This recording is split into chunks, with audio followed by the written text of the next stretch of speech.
तो मेरा नाम अनन्या है। मैं महबूब नगर डिस्ट्रिक्ट तेलंगाना से आती हूँ और मेरा ग्रेजुएशन मिरांडा हाउस ज्योग्राफी से हुआ था 2021 में। उसके बाद मैंने 2 साल प्रिपेयर किया यूपीएससी के लिए और ये मेरा पहला अटेम्प्ट है। यूपीएससी में 8th रैंक के लिए मैं बोलना चाहूँगा कि नियमितता बहुत ज़रूरी है, कंसिस्टेंसी, कि आप जो भी मेहनत कर रहे हो 6 घंटे 8 घंटे उसको डेली करें। आप ब्रेक लें बीच में, वो ज़रूरी है, जैसे 7 दिन में 1 दिन का ब्रेक ले लें, बट मेहनत करते रहें। और अगर बीच में फेलियर आते हैं तो वो आएंगे, they are part of life. तो वो हमको आपको एक्सेप्ट करना पड़ेगा। फेल हुए हैं तो दोबारा उठना पड़ेगा, दोबारा से तैयारी चालू करनी पड़ेगी फिर से, और नियमित रूप से मेहनत करनी पड़ेगी। तो कंसिस्टेंसी और परसिवरेंस बहुत ज़रूरी है इसमें। मोबाइल माना जाता है कि काफ़ी घातक है पढ़ाई के लिए, लेकिन किस तरह से इसका फ़ायदा यूज़ कर सकते हैं? यूपीएससी की तैयारी में मेनली तो बेसिक बुक्स हैं जिनसे पढ़ना चाहिए, और जो भी हार्ड कॉपी मटेरियल जो मिलता है उससे पढ़ना चाहिए।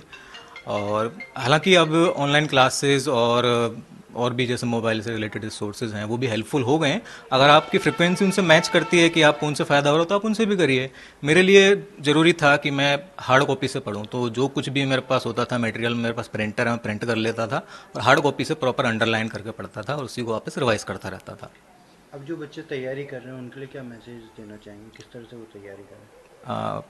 मैं उनके लिए यही मैसेज देना चाहूँगा कि अगर आप डिटरमाइंड हैं कि आपको बनना ही है, सिविल सर्विसेज क्वालिफाई करना है आपको, तो आप मेहनत करिए, करते रहिए। आपको कंसिस्टेंसी बहुत ज़रूरी है। जॉब के साथ पढ़ाई करने में मेरे सीनियर्स ने मेरी हेल्प की, मेरे बैचमेट्स ने मेरी हेल्प की और उन सभी ने कोशिश की कि मैं पढ़ाई भी कर सकूं और जहां मैं काम कर रही हूं वो भी अच्छे से हो पाए। तो सभी का इसमें सहयोग रहा कि मैं ये कर पाई। मेहनत लगी, वो उसमें मना मैं नहीं कर पाऊंगी, लेकिन बिल्कुल बाकी सबका बहुत सहयोग रहा जिसकी वजह से आज मैं यहाँ पहुंची हूँ। बहुत सारे लोगों का रहा है, मेरे माता पिता का, मेरी पूरी फैमिली का, मेरे टीचर्स का, मेरे सीनियर्स का भी, सभी का बहुत अहम श्रेय रहा है। सबसे टफ एग्जाम माना जाता है यूपीएससी का। किस तरीके से आपने प्रिपरेशन की थी? आपने कम एज में इसको क्लियर कर लिया है। जो दर्शक देख रहे हों, जो लोग जानना चाहते हैं, तो क्या बताएंगे, कैसे प्रिपरेशन की थी, कहाँ कोचिंग की थी, क्या पढ़ाई के बाद आपने सोचा था? सर, एग्जाम को एनालाइज किया सबसे पहले तो पिछले वर्षों के पेपर्स देखे, समझा किस प्रकार के क्वेश्चन आते हैं, उस तरह से फिर पढ़ने की कोशिश की। अपनी गलतियों से भी सीखा। ये मेरा 3rd अटेम्प्ट था। दोस्तों से डिस्कस करता था। जी सर, मैंने कोचिंग ली थी। मैंने जब कॉलेज में 3rd ईयर में था तब मैंने शुरू की थी पढ़ाई। 3 बार आपने कोशिश करी। कई जी लोग सर। क्या है कि हार मान लेते हैं जब उनका 1-2 बार सिलेक्शन, क्या कहेंगे आप? सर, मेरे ख्याल से कुछ लोगों की मजबूरियां भी होती हैं, परंतु अगर दिख रहा है कैसे इम्प्रूव करा जा सकता है, अगर अपनी गलती समझ आ रही है तो मेरे ख्याल से कोशिश करनी चाहिए। अच्छा मौका मिलता है।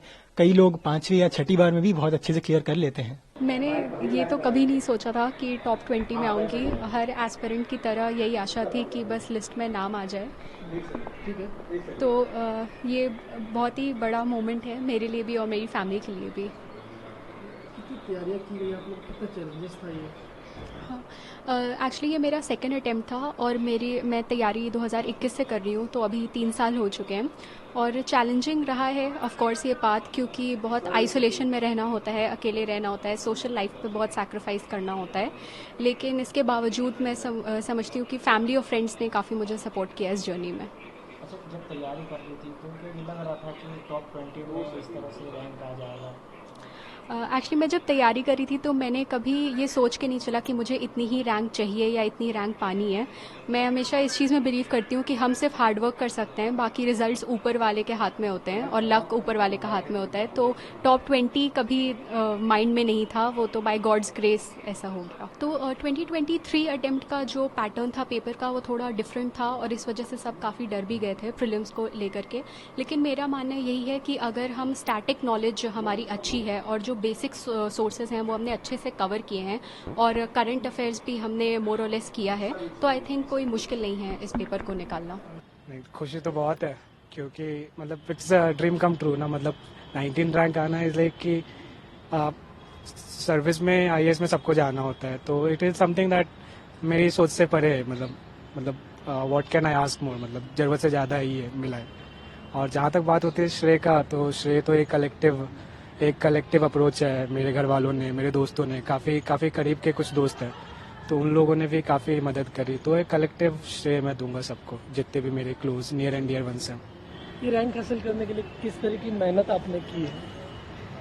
मेहनत तो ये कंटिन्यूस मेहनत है और वही साथ में लक भी एक बहुत बड़ा फैक्टर होता है यूपीएससी के एग्ज़ाम में। तो मेहनत तो ऐसा है कि कंसिस्टेंटली मेहनत की थी मैंने, मतलब कंटिन्यूसली पढ़ना होता है, प्रोसेस ही ऐसा है कि आपको पढ़ना ही पड़ता है। तो एट द एंड सारे फैक्टर्स अलाइन होके एंड देन फाइनली रिजल्ट आया तो अच्छा लगा। क्या आपका सपना है, देश के लिए क्या करना चाहते हैं? देश के लिए सपना तो यही है कि अभी जो भी चीज़ें चल रही है कुछ कंट्रीब्यूट कर पाऊँ पॉजिटिवली किसी भी सेक्टर में जहाँ पे भी काम करने का मौका मिलता है, बी इट एजुकेशन या फिर हेल्थ केयर, कहीं पे भी जहाँ भी पोस्टिंग होती है, जो भी काम मिलता है, अगर मैं उसमें अपना बेस्ट देता हूँ तो वो मैं समझूंगा कि मैंने जस्टिस किया। तो वही मेरा एम रहेगा मेन। तो बहुत खुशी हुई मुझे रिजल्ट देख के। I was very happy and very grateful that I got a rank, I got a service and मुझे इसको हासिल करने में यूपीएससी तो ऐसा एग्ज़ाम है जिसमें मेहनत तो लगती ही है, हर एग्ज़ाम में मेहनत लगती है। तो मैंने यही कोशिश किया कि रोज़ कंसिस्टेंटली पढ़ाई करूँ 8 से 9 घंटे, फिर मॉक टेस्ट सॉल्व करना, प्रैक्टिस करना, कुछ ऑनलाइन क्लासेस भी लिए थे कुछ टॉपिक्स कुछ सब्जेक्ट्स के लिए, तो ये सब मैंने किया था। कितने घंटे की पढ़ाई इसके लिए ज़रूरी रहती है और टॉपिक्स क्या क्या मेन टॉपिक्स रहते हैं इसके लिए? घंटे तो फिर वो पर्सन टू पर्सन वेरी होते हैं, बट मेरे लिए मैंने ये देखा कि 8 to 9 hours daily was good for me. And exam के टाइम ये बढ़ जाते थे क्योंकि फिर उस समय ज़्यादा पढ़ना पड़ता है। एंड इम्पॉर्टेंट टॉपिक्स तो फिर प्रीवियस ईयर्स क्वेश्चंस एनालाइज करके ही पता चल जाते हैं, क्योंकि यूपीएससी के कुछ थीम्स है जो वो क्वाइट फ्रीक्वेंटली रिपीट करते हैं, तो उसको एनालाइज करके सिलेबस को साथ में रख के वो पहचान सकते हैं कि कौन से इम्पोर्टेंट टॉपिक्स।